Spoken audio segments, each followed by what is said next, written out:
All right, folks, continuing with our update here on the Richmodel's Long Easy. We have our wings on right now, just temporarily. I'm trying to determine exactly how far back the engine needs to be from the firewall to the front of the front plate here.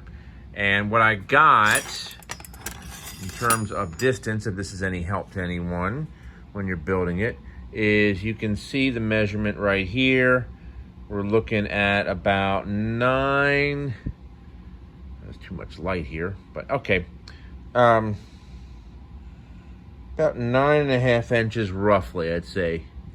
Oh, I'm sorry, not 9. Pardon me, that's a 6. 6.5 inches. 6.5 inches is where the front plate of the motor needs to be. So let's talk about what we're seeing here right now. So we have our Great Plains mount here. We saw this earlier.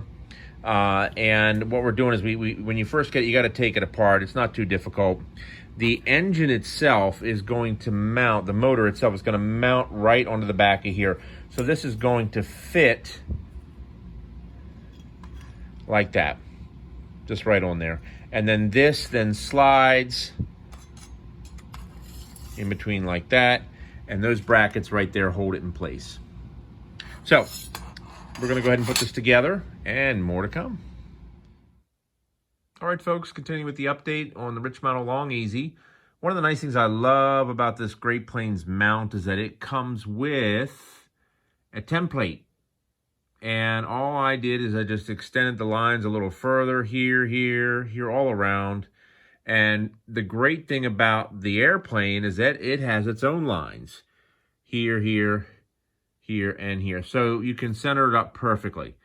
And it's really straightforward. We're just going to drill a couple holes, put some blind nuts in, lock nuts and everything, and then of course mount our mount. So it should be pretty straightforward. More to come. All right, folks, continuing with our update on the Richmodel's Long Easy. I want to show you my technique for getting this into here. There it is. The issue is the fuselage it's very long, and it's really difficult to get back there because all the formers. But we've got to get those blind nuts in there. So here's my very simple technique. First of all, this hole here is big enough to put your finger into. So I figured out a very simple, very easy technique in case you run into a very similar situation. You take good old Scotch 3M double-sided tape, tear off, let me come down a little bit. There we go, okay. Tear off a little piece, like so. Not much, just enough to put on your finger. And we're gonna put it on the pinky, right here, like so. Then we're going to take our wonderful blind nut here, and we're just going to take it and put it, here we go, just like this. Boom, and there you go. Now we're going to take this, let me flip this around a little bit. Okay. You can see the hole right there. You're just going to take your finger, put it through like this. Oops. It's a little difficult to see, and I apologize. And you're just going to kind of curl your finger. Let me see if you can see the hole. There's the hole down there. Just kind of curl your finger and get the nut as close. Up, there you go. Oh, it's in the hole. Yay. Once it's in the hole, you're just going to grab your bolt and start twisting it in. I'm going to see if you can see this the best I possibly can. Bear with me. I apologize if I get in the way of the camera. You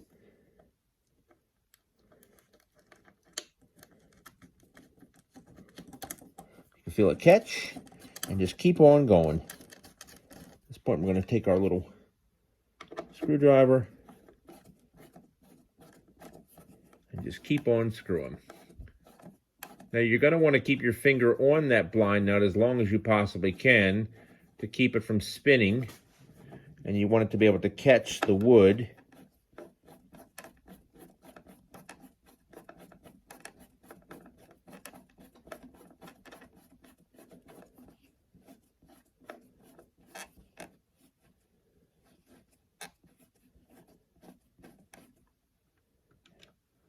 Oh, you know what? It didn't work. Anyway, all right. It does work. That's how I got the others in. I'm going to need to go ahead and just kind of move things around. But that's the gist. So try that if you're having difficulty getting a blind on in and if you don't have the proper length of the tool. All right, more to come. All right, folks, we're wrapped up with our motor installation here.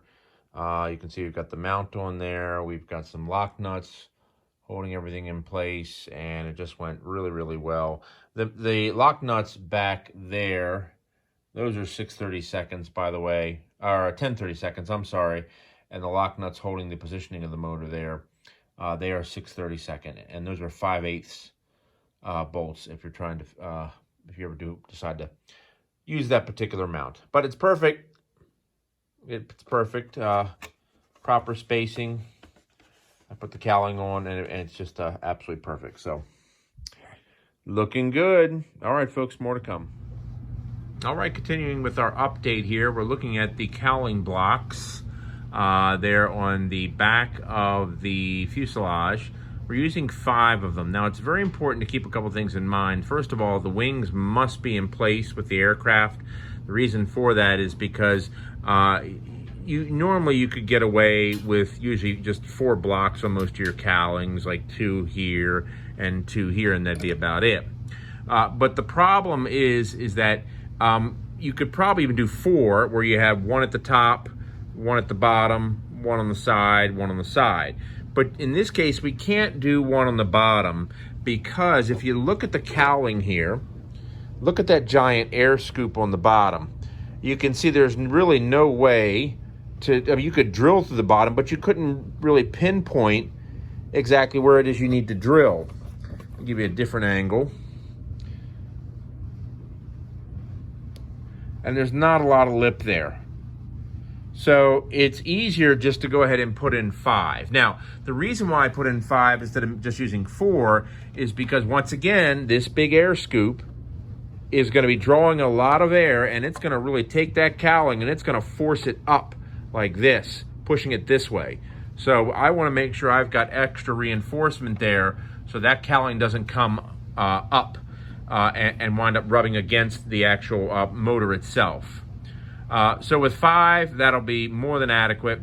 Couple tips though, when you're doing the ones in the corner down here, make sure you give yourself enough space between the, oops, here we go. Let me do that again. Between the bottom of the wing and the actual block itself, so you can get the drill there, or the Dremel to drill the hole.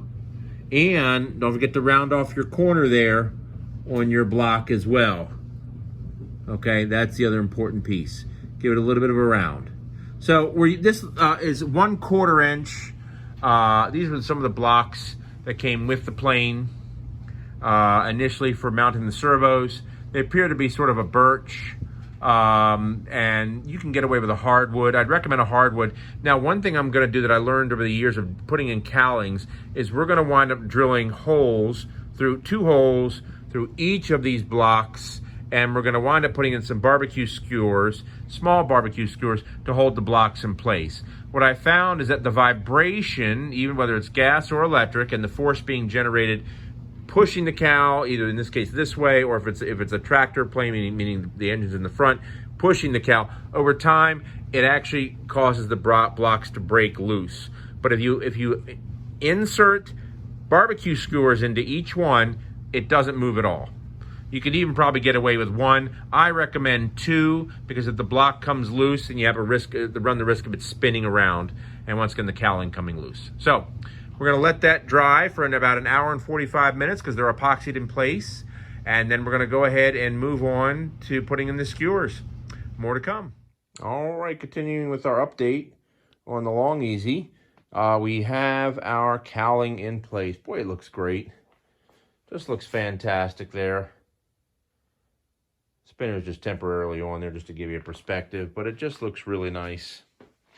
Went on really well, no problems whatsoever. Very easy. So we're now going to go ahead and move on to the nose cone, which is this wonderful little thing over here. We're going to get that on the plane. That's going to be our next step there. Mounting that. And then from there, we're going to jump back to here real quick and get the ESC in place. We've got to mount that in there somewhere. I'm thinking perhaps on the down towards the air scoop. As you can see, let me zoom in a little bit, right down in that area. That's where the air scoop is located. So we've got a good solid airflow coming in, and there's quite a bit of room in there. So this won't be too difficult to do. All right, more to come.